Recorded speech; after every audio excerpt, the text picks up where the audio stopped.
Tamim ibn Aus al-Dari is originally from Yemen. There was a flood that occurred in his area which made everyone run, which means they went out of that area of Yemen and they ended up in what we know today as Palestine, subhanallah. So this man was in Jerusalem, and it is reported that he settled in Bethlehem and he became a very big priest, because some of the people became Christians, some remained on that idol worship, and some became Jews, and some did other things. He was from amongst those who was impressed by Christianity.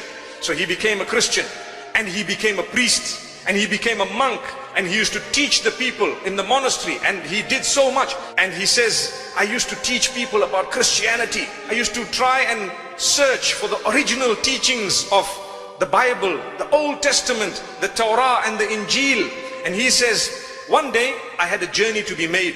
So I went out, and at nightfall I was still far away, so I decided, no, let me rest at this place. And I found myself in a valley where there was mountains, and for the first time I felt so scared, because I know about jinn. May Allah subhanahu wa ta'ala protect us from the jinn and even from the evil of mankind. Ameen. So my brothers and sisters, he says, when I felt this, I remembered that when I was much younger, the Arabs used to say, when you are scared of the jinn of the mountains, you must ask protection from the jinn of the mountains. Up to today, in a lot of cultures and traditions across Africa and some of the Middle East and even some of South America, I've heard, when there is a mountain, the people ask for protection from the god of the mountain or the jinn of the mountain. So he says, I was trembling, although I myself was a monk, but I said to myself, A'udhu bi sayyidi hadha al-wadi, which means I seek the protection of the chief jinn of this particular valley. So he says, as I lied down, I heard a voice. Subhanallah. The jinn spoke to him. What did they say to him? The jinn says, seek the protection of Allah, O man, the jinn cannot help you. So he was shocked. He said, what do you mean? Subhanallah. Seek the protection of Allah, the jinn cannot help you.